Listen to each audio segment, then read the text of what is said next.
If it goes right, it's a slice. If it goes left, it's a hook. If it goes straight, it's a miracle. This is Out of Bounds. If it's happening in the world of golf, we're talking about it. Coverage, debate, discussion, pro golf and local golf. Let's do it.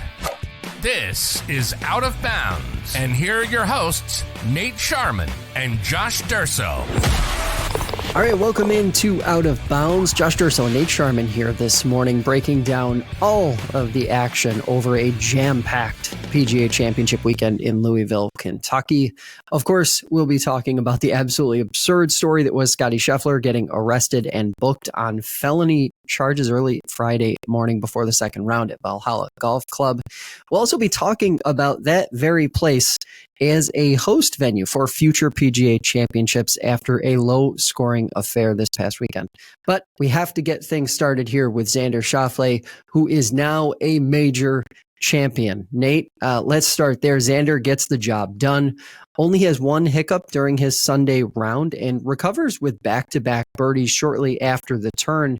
You're a big Xander guy, but we both said we were avoiding him in our picks last week. So where do you stand now after that performance? What a massive, massive spot for Xander Schauffele. It was so easy to write that guy off, right? These last few years, especially even last week when it happened, right?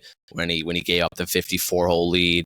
But he goes out there, he fires a 65 pretty flawlessly. He really only had one bad hole on number 10, but then rebounded beautifully on 11 and 12 with birdies. Makes a birdie on 18, gets the Wanamaker trophy. Now we can't talk anything about Xander not being able to finish. Yeah, it's pretty impressive too. Doesn't that mean since he went wire to wire this week, it means he's basically led seven of the last 8 competitive rounds he's played? Yeah, he's just been incredible. And some of those wedge shots he hit, I think he led the event in strokes gained approach. And he hit just some beautiful shots that set him up with some excellent birdie looks. Especially on Thursday too, Josh, when we woke up early Thursday morning and Xander was just knocking it down the middle. He's found a ton of speed these last few years. He hits the ball a long way, which is kind of something that hasn't happened until probably about last year, like I was saying. And he hits these just driver on a string and it's straight, and he hits his wedges close, and he makes a lot of putts. So he's a guy that is really good at playing golf at this kind of golf course in my mind. Yeah, looking at the stats is pretty impressive. Third in strokes gained off the tee, second approach to green. Around the green, he was 43rd. That was basically his only blemish. Putting 13th in total, he was number one overall. I think more impressive is you look at all four of his rounds of golf, and there's going to be a lot of talk about the golf course. And we'll talk about that in a little while. But 2 bogeys and 1 double bogey the entire week. Right. That's it. No mistakes. Like, you limit your mistakes, you're going to have a very good chance of winning. And that's just it. He's been in contention. He's put himself where he needs to be in the last 2 weeks. And this past week, he finally gets it done.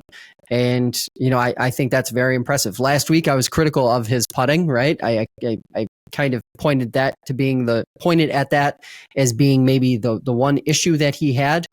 He addressed it, putted much better this week. And what do you know? He's a major champion. Yeah, it's just like we thought that was coming, that normal Xander was coming on number 10, right? When he makes that bogey, he has that kind of weird second shot where he tries to push it up to the green, and then he struggles to make a 4 on a very easy par 5 that week, right?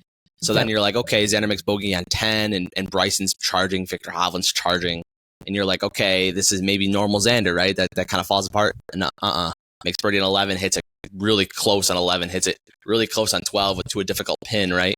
And makes birdie there. So it's pretty cool for Xander to kind of shut us up a little bit, right? Because we've been critical of him here on this podcast. I think the rest of the golf world has also been critical of a guy like Xander Schauffele not getting some of these big wins. But like I said earlier, we can all shut up now and not talk about Xander like the major champion that he is. Yes, but I feel like this still won't completely shut them up, mostly because of the golf course. And we'll talk about that in a little while. But first things first, let's talk about the leaderboard. I feel like you and I kind of disagree on this one a little bit, but I think this was actually the best leaderboard we've seen in a major since the Live PGA stuff started. Obviously, taking the whole Scottie Scheffler situation out of the equation and subtracting him from real contention on Sunday, seeing Hovland, seeing Morikawa, seeing Rose, seeing Lowry, seeing some of these names that have been names in professional golf for the last 20 years really make a serious run on Sunday, in addition to the show Bryson and Schauffele ultimately put on. Very impressive stuff. Yeah, it was a very good leaderboard. The only way it can get better, I think, if Rory makes a run. He started to make one on Saturday a little bit. He made like 4 birdies in a row, and then he had some tough times coming in. He seemed to play the middle of the golf course really well. He did that again on Sunday, where he made a bunch of flurry of birdies. And then you didn't have a guy like Scottie Scheffler after Friday's incredible round, which we're going to talk about a little bit. It looked like Scottie was possibly going to get arrested and win the tournament in the same week, but he ended up just kind of running out of gas, which is perfectly fine with me. I think I would do the same thing, or any of us. But yeah, I think if you have a guy like Scheffler and you have a guy like Rory a little bit more towards the top of the leaderboard, you're going to have that incredible best leaderboard we've ever had, probably. But a very, very good leaderboard. Some different faces being shown too, which is really cool. Hovland getting back in the mix. Bryson continuing to play well in majors, which is really cool. And his whole antics and what he brings to the golf course and what he brings to the world of golf is just incredible too, Josh. So a very good leaderboard in that. Yeah, and we'll get to some performances here quickly too. But first, let's talk about that Scottie Scheffler situation. A lot of people are going to say that this ultimately derailed his chances of winning the tournament. I don't know. I want to file that under coulda, shoulda, woulda. Like, we don't know what we don't know, right? So I want to set the what could have been aside. How unreal or how surreal of a situation was that Friday morning, between 5 and 6 in the morning, waking up to seeing what was the world's number one golfer getting led away in handcuffs and booked on felony charges, assault against a police officer. I couldn't believe what I was seeing. I woke up around 7 and I turned the TV on, and there's the number one golfer in the world being hauled off into a police car in handcuffs. Of course, I go on Twitter, but you can't really believe anything you see on Twitter. You have to really take it with a grain of salt. But then once you watch it on ESPN, you're like, wow, this is real. And what Scottie did is real. We can debate if he did what he did was warranted for the charges. Scottie, being the guy that he is, was really, really kind to the police officers. And maybe if he pulls out the I'm Scottie Scheffler like he didn't, maybe he gets through. Who knows? But that's not worth talking about at this point.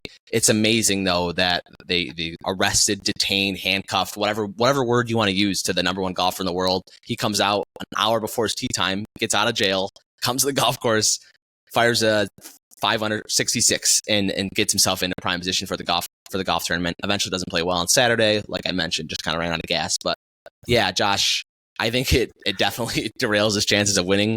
I think it's impossible to get arrested and win a major championship in the same week. And Scottie tried to prove us wrong there, but just a crazy, crazy story out of Louisville on Friday morning. Yeah, and I think it's interesting too, because you've got the performance on Friday, which is what everyone will point to, because he literally was in jail, at 7 a.m. And then he's, shooting 66 a few hours later, and he made his tee time on time. That part of it is pretty impressive, to be able to compartmentalize everything that had happened to him that morning that way. But at the same time, you almost had to expect to see what happened on Saturday happen, because that adrenaline, that the highs and lows of that Friday, that's going to wear off, and it's going to ultimately impact how he plays. You're going to have that dip that follows. What didn't get a lot of talk, I think, is how impressive the comeback on Sunday was. Yeah, he played well. He plays well. He has that. He sort of struggled on the first few holes, but then he rights the ship, and he pretty much went back to playing Scottie Scheffler golf the rest of the day. He was too far out of it to be a factor, but very impressive. The only other thing that I want to address with this whole conversation is just like the seriousness of it, which I feel like some people kind of like overlooked. There was a lot of chatter after about Full Swing and the implications of Full Swing and how cool it's going to be to see this storyline on Full Swing. Netflix wasn't there. Netflix wasn't where Scottie went. Like, this was serious life stuff. Like, being charged with assault on a police officer is serious stuff. It's not a joke. So I think this did a really good job in my mind of putting the the petty golf drama that we see or have seen over the last couple of years on Full Swing between the live guys and the PGA Tour guys into perspective, like this exceeds all of that in such a gigantic way. Like felony assault against a police officer for a situation that clearly did not warrant such a charge. This simple implication of him being arrested and charged with that goes so far beyond the golf stuff that, frankly, I think it's the biggest stain on Louisville, the city of Louisville, as a host of an event like this. Obviously, there was a terrible tragedy that had just happened before it, which is what led to ultimately the traffic situation and the confusion. But we had been seeing on Twitter from fans, golf media, players all week long about the traffic mismanagement that was around the golf course and around the area leading into the golf course. So this is serious stuff from top to bottom. And I think the PGA of America is going to really have to think about some things moving forward. And so too does the PGA Tour, because this could happen any week, this type of situation. And it's really important that it never happens again, because having the world number one golfer led away in handcuffs, leading every news agency that isn't a sports, seeing Scottie Scheffler in handcuffs on CNN, MSNBC, on NBC News, everywhere. Not a good look for golf. Not a good look for golf at all. Yeah. Luckily or happily for Scottie anyway, it looks like all the charges are going to get dropped. Yep. It sounds like it's going that way. And then he's got a hearing on Tuesday morning. It sounds like Scottie won't even be there, right? It sounds like he'll be represented, right, by that attorney. Yeah. Yep. And it looks like it'll be taken care of. But, I think it's almost the implication before it, like the time that's passed from when it happened Friday morning until Tuesday morning, when, say, the court appearance happens and everything is dropped or whatever the case may be. Like, it's that time in the middle that's most damaging to golf, because it just creates multiple narratives about, pedestrian safety around these events, traffic issues when the PGA Tour or when professional golf comes to town, so many different things. And at the end of the day, we just don't want to see it. We don't want to be talking about, players getting arrested. We want to be talking about the golf. So imagine this happens to any other player, though, Josh. Scottie Scheffler is a real pro's pro, right? He gets on his press conference on Friday afternoon after the golf tournament, and he doesn't say a even close to bad word about the Louisville PD, about the justice system, about anything. He goes on and says about how much respect he has for the Louisville PD and for police officers everywhere. He mentions the terrible tragedy and how his heart goes out to him and his entire family, right? And how cool that is. And he goes on and continues saying about how this is the way we do things and this is the right way, right? So he could have easily got to that press conference and just dunked all over the Louisville PD and how this whole situation was handled. But Scottie, being the great person he is, he goes and says about how great everything is and how it was just a big misunderstanding, right, Josh? So I thought that was very cool from Scottie and very professional. But can you imagine this happened to a different player? How this could have conspired and how this could have changed? Oh, absolutely. And I mean, had he been more critical of police in how they handled or mismanaged the situation, and he would have been fair if he was more critical, in my mind, right? It would have. Everyone would have defended it, because at the end of the day, it was an absurd situation. Ultimately, it's a traffic infraction. And he was following another officer's orders, when this officer steps in and attempts to not just stop Scottie Scheffler, but reach into the vehicle and attach himself to the vehicle, and then pulls him out and then shoves him up against the car, and just mismanaged from top to bottom. Yes, if it happened to anyone else, it could have gone much worse. But at the same time, any criticism that was thrown at the police in that situation, frankly, would have been warranted. Scottie Scheffler just did what Scottie Scheffler does, and what a good human being that guy is. It's not even on the golf course we can all strive to be like him, right? To treat these situations with not getting riled up, not getting pumped up. He didn't even pull, like I said, he didn't even pull the I'm Scottie Scheffler card, right? Yeah. He just kind of went along with police and officers' instructions and really, kept his voice to a low minimum and really did what he needed to do. So props to Scottie Scheffler for treating that situation like a real professional. Yeah, absolutely. So let's start here with performances. We have some performances to go through. What was your most surprising good performance from this past weekend?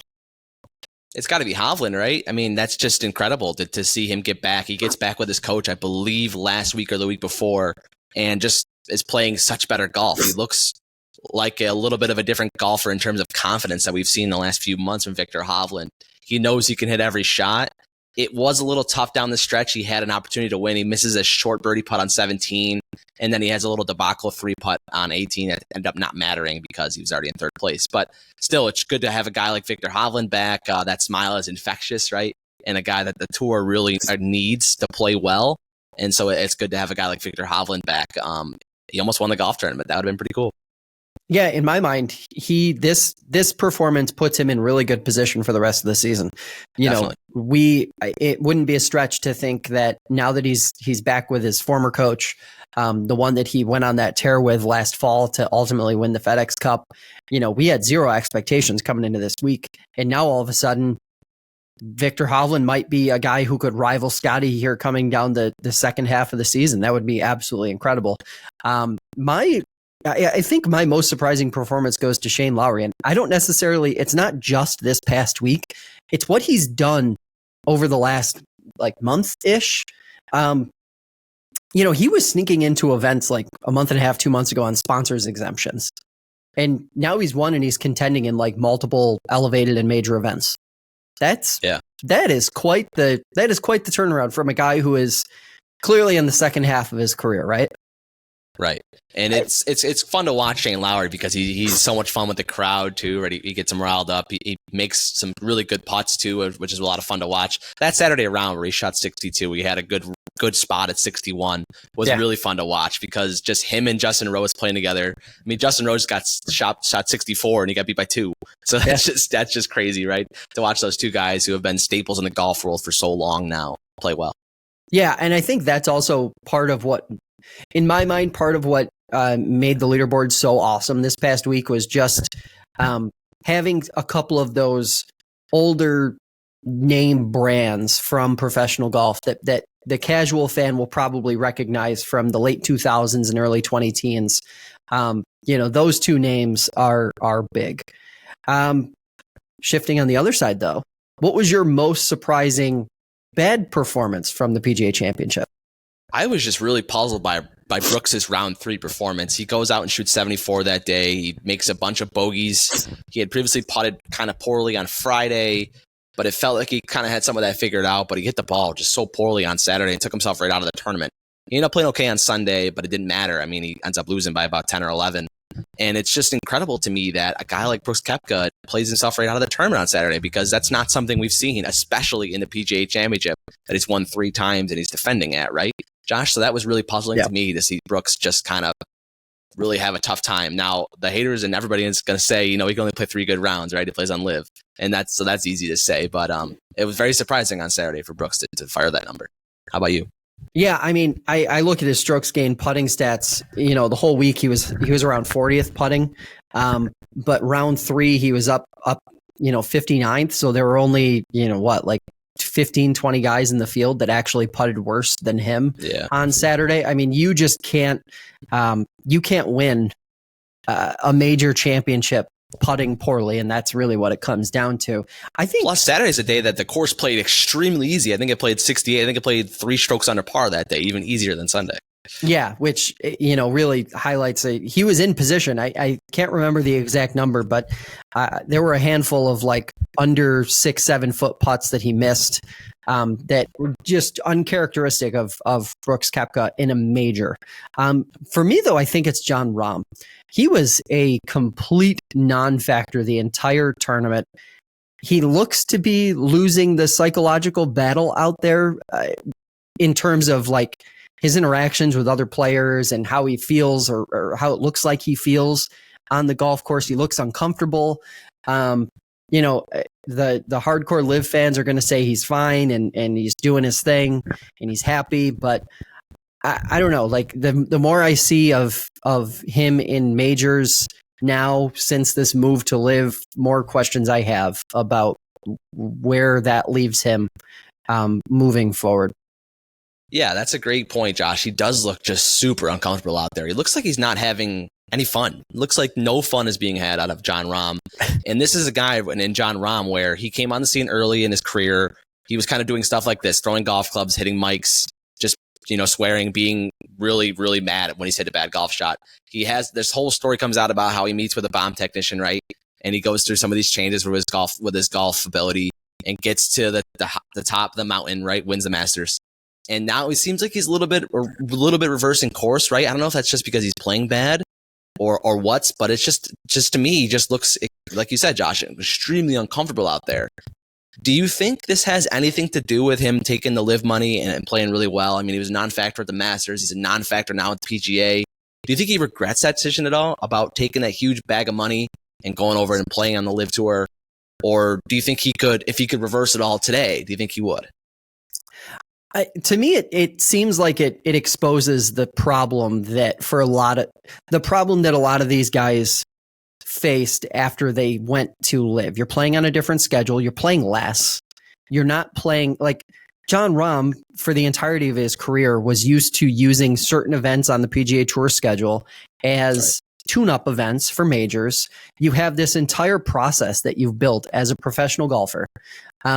Throughout your time on the PGA Tour, and then you go to live and it's out the window, and you're tuning up at golf courses that have been criticized, like live, the places where live has been holding events have been roundly criticized, right? Like, Yes. we heard the resort golf course comment before the Masters. At the end of the day, it takes these guys out of their traditional pattern, and we all know they're creatures of habit, right? And look, I think that's the biggest issue for Jon Rahm right now. Yeah, definitely. I feel like we've seen, Nate, haven't we seen these guys, like, other than Scottie Scheffler, haven't we seen all of these guys that we would say are the second through sixth or seventh best golfers in the world go through these like wild ups and downs where like for 2 months they'll look like they're the best golfer on the planet, then they'll just disappear, then they'll come back, and then they'll disappear again. Like, I feel like that fits the bill, but for Rahm right now, it looks more to me like he's trying to find his new pattern and process, and we're watching it play out on the biggest stage of all, because most of us, a lot of us, aren't watching live events. So he's trying to find it at the PGA Championship, at the Masters. He's going to be trying to find it at the US Open. That's tough. That's really hard. Right. It just doesn't look comfortable at all out there, Josh. He's got the team gear on and the Gatos gear on, and he's just hitting bad golf shots, and he's pissed. I mean, I think he slammed his club a few times. He might even have a club throw in there. It just didn't look good. Josh, a good segue here to someone that the live schedule has worked out for is Bryson DeChambeau. Oh, yeah. I mean, the way he's played and shooting 64 and losing the event is crazy in my mind too. But just being able to play less for a guy like Bryson has been incredible, because he's been able to focus on that YouTube golf side of things, right? He's been able to make really, really awesome content, especially with Phil Mickelson. I've seen a couple videos that have come out with Phil, and just being able to play less and having to refine his game less has been really good for Bryson. I mean, he's talked in that interview after, which was a really good interview, by the way, for a guy like Bryson DeChambeau. And he said, I'm an entertainer that plays good golf sometimes. And I think that's a really cool thing to say if you're Bryson DeChambeau, to show that you're a showman, this is entertainment, and I play good golf sometimes. You want to talk about the most stress-free way to approach professional golf. Oh, yeah. We've always in golf media and in general have tried to compare every player that's come along to Tiger Woods. And my biggest criticism of that has been it's impossible to duplicate the kind of focus, years-long focus, decades-long focus that he had and the priority that professional golf was, winning golf tournaments, winning every golf tournament was as much as it meant to him in any other person. And this to me is the attitude that most professional golfers, even the best in the world, have towards professional golf. The difference is Bryson is saying it out loud. Bryson is saying it out loud. I think it's at the end of the day, I think it's what most of them feel like they are. But because of the constant, where do you fit in historical context of professional golf, that debate, there's kind of a resistance to saying it out loud. But Bryson saying it out loud is the most refreshing thing in the friggin' world. Oh, it's extremely refreshing. He's telling you like it is. He's telling you that, this is an entertainment product that people pay money to go see, and I'm going to put on a show for them. I'm going to chip in on 18 on Saturday, and I'm going to just go ballistic, and everyone's going to love it. I'm going to make a putt from off the green on Sunday, and I'm going to fist pump the air, and everyone's going to love it too. Yep. I'm going to give a reason for people to come to Louisville, to spend their hard-earned money that they work hard for, to come watch this golf tournament. And it's extremely refreshing, Josh, like you said. Because Bryson didn't, even, and what's awesome about Bryson too is he later went on to say he didn't have his A game on Sunday. He shot a bogey 364, best round on the golf course that day. He said he had his B game. He wasn't in his driver straight. He said his putting was an A plus, his chipping was an A plus, and it's just hard to. It's funny when someone says they didn't have their A game right when they shoot 64. But yeah, it's just this schedule for Bryson has been just incredible because he's been able to put his competitive golf game almost to the side, right? And focus on this YouTube golf. And this competitive golf has gotten better. We've seen him play really well at the Masters. He's played really well at the PGA. He played really well at the PGA last year at Oak Hill. So he's shown that he can contend with the best golfers in the world. But he doesn't need to be the best golfer in the world. It's a pretty cool mindset, like you said, Josh. Yeah, it's really, really interesting stuff. Is he the best player in LIV? He certainly has been as of late. If you're saying that in the last, say, 18 months, is he the best player in LIV? I think I still want Koepka. He's won the most over there. He's won major. I think I still want him, but yeah, it's close. Yeah, I'm a little conflicted, but I think right now I would say he is the best player LIV has right now. I just think in terms of skill, because I think maybe the one thing that if you want to compare Bryson and Brooks, when Brooks decides to not care, his game kind of suffers, right? We're going to talk about the golf course, but you get Brooks on a hard golf course with icy greens in tight fairways. I think you're gonna see how good Brooks Koepka really is on a golf course like this. That with some wider fairways and some softer conditions, Bryson DeChambeau is going to prevail, I think, most times. But on an icy golf course, it's going to be Brooks Koepka in my mind. Yeah, it's interesting. It'll also be interesting to see how this thing games out as we move forward, because we really are primed to be in a position now where, Bryson and Brooks, they should pretty much be among the 3 or 4 favorites heading into the U.S. Open. Yeah, I think. Sure. And Bryson's won the U.S. Open before too, so he should definitely be on that, those top 3 to 5 players. Yeah. And he was kind of really close to that pack this week, and he's going to be even better when we get to Pinehurst in a little bit of time. Yeah, absolutely. So before we'll wrap the show up talking about giving a review of the golf course, but a couple other player performances to debate about here. Justin Thomas played really well, kind of came out of nowhere. What's your assessment of where he is now and what that could mean for the rest of his season? We told Justin Thomas he needs to kind of put up or shut up, right, to a little bit of a nicer extent. And he put up a little bit of a T8 this week at Valhalla. Being that hometown guy just outside of Louisville, to kind of play with the fans and had some really good fun with younger fans, especially on Saturday when he hooped one on 14 from just off the green, right? He was, kind of having fun with fans and being that kind of guy he is, and then played really good golf on top of it. I think it's really good for golf for a guy like Justin Thomas to play well, especially this week at Valhalla, where he's the hometown kid, right? So a really cool story in my mind. Yeah, I want to see him build on this. Like, I want to see him stack up some top 10s at least over the next month and a half. He was dangerous. He was getting dangerously close to not even being in the automatic qualification for elevated events. That's just not Justin Thomas. Right. Played well this past week, played well for the hometown crowd. They were clearly behind him.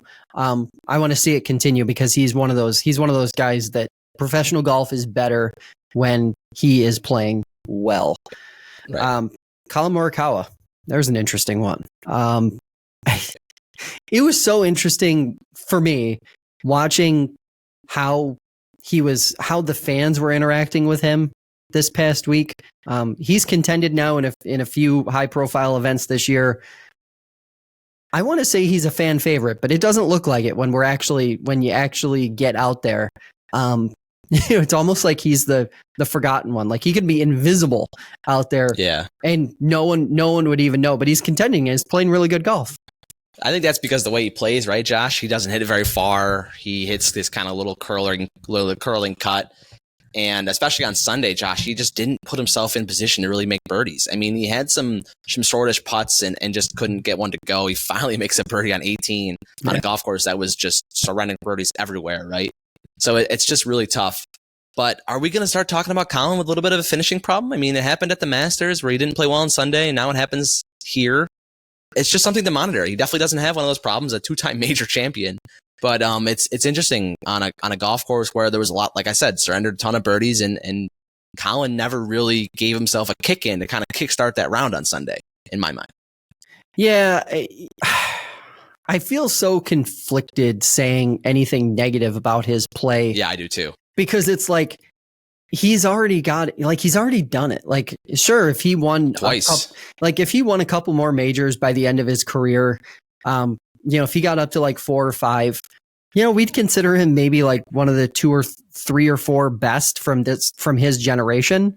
And, like at the end of the day, I'm not ready to put him in the category of, say, a Jordan Spieth or a Justin Thomas, where I think there's something to prove because of how far their games declined. Like, we saw him have a poor stretch, but it didn't last years and years.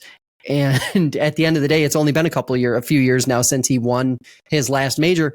And by the way, it's not like he hasn't won anything. Like he's there. He's consistently been there, and his game seems to be tracking the right way.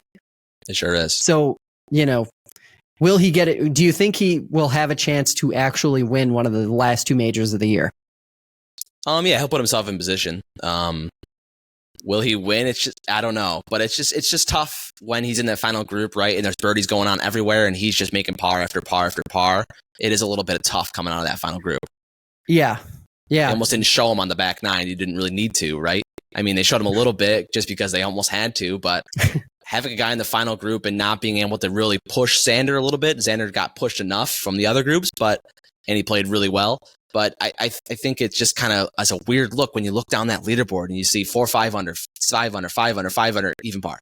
It's just tough for a guy like Colin Morikawa, who absolutely flushes his irons. He's a lot of fun to watch in my mind.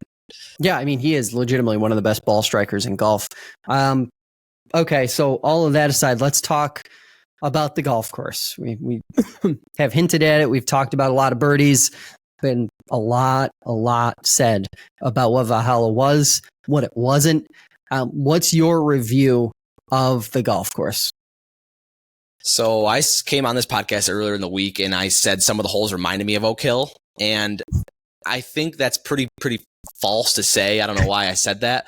I mean, part of it does a little bit, but they just got so much rain, Josh, and their rain just softened up the golf course. It made it so when these guys are hitting 5 irons in the greens, they're getting it to stop like a wedge almost. Yep. And that just played a huge factor, right?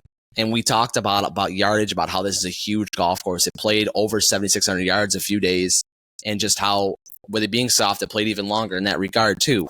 But Josh, what really was interesting to me is just how it wasn't that complex.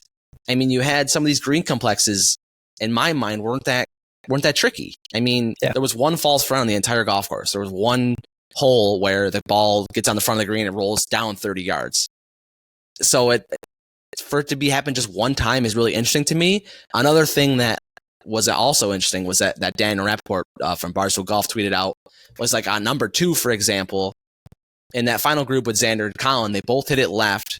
where I think it's called Floyd's Fork, kind of meanders through the golf course and it comes on that second hole.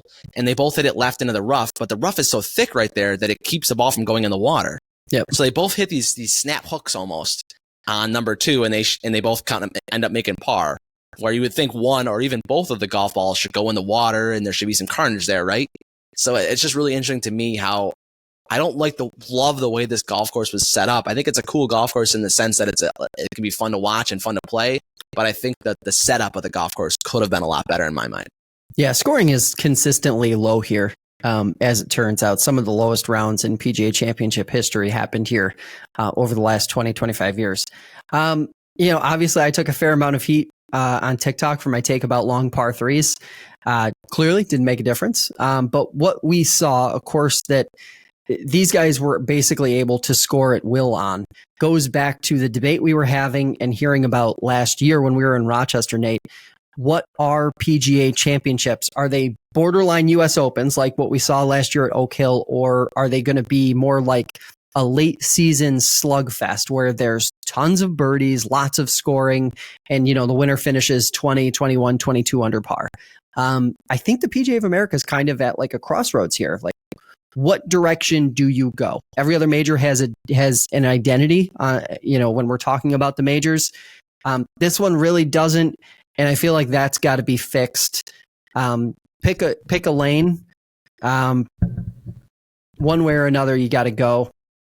And of course, for all the fine folks on TikTok who were hammering me for my take about a very long par 3 and how it seems kind of silly, goes back to my point, which was just making a par 3 cartoonishly long does not make a golf course difficult, does not make it challenging, does not guarantee anything about how these guys will play on it. So, just be more, the people who are setting up these golf courses, to your point, need to be more creative. Long rough is great, but like you said, shorter rough around hazards where you can potentially add some penalty strokes into the mix, also very important. I will throw the ultimate caveat in there. Perhaps this is what the PGA of America wants. I am still of the mind that people prefer watching a scoring slugfest like what we saw on Sunday and this past week with lots of birdies on television than watching guys struggle to break par. I know the golf purists will argue with me until I'm blue in the face, but I'll live and I'll die on that hill. Because at the end of the day, what the golf purists like most out of golf is not what the casual fan will ever actually enjoy in professional golf. You don't watch a basketball game to watch two teams shoot under 20%. You don't watch a football game to see a bunch of field goals kicked. So, at the end of the day, scoring, I think, is a good thing for the TV product, but there's going to be a lot of criticism thrown at it because, these guys do have to be challenged to some degree. Yeah, I don't think I want to see them struggle to break par. I don't want it to be like a U.S. Open, but I think it needs to be a little bit easier than par. I think last year at Oak Hill was on the good side of things, right? Brooks finished around 9 under. He did finish a few strokes above everyone. But yeah, I think next year when it goes to Valhalla, which is a great golf course, I think it'll go closer to that PGA number. We'll see guys in the single digits, winner right around 5, 6 to 7, 8 under. Right in that sort of window, I think, right, Josh? So it's going to swing back. Yeah. And then the PGA will kind of try out some new courses. They'll try out Frisco in the next 10 years twice. So we'll kind of see what the PGA wants to do with their golf tournament, right? But yeah, Josh, just the setup of this course this week was just interesting to me. I don't think it tested the golfers enough. I mean, Xander played unbelievable golf and really played some mistake-free golf coming down the stretch. He broke the scoring record and made it 20 under or 21 under, is the scoring record at the PGA Championship. So all hats off to Xander. But yeah, the setup of this golf course was really interesting to me. Yeah, I mean, look, at the end of the day, they all played the same golf course.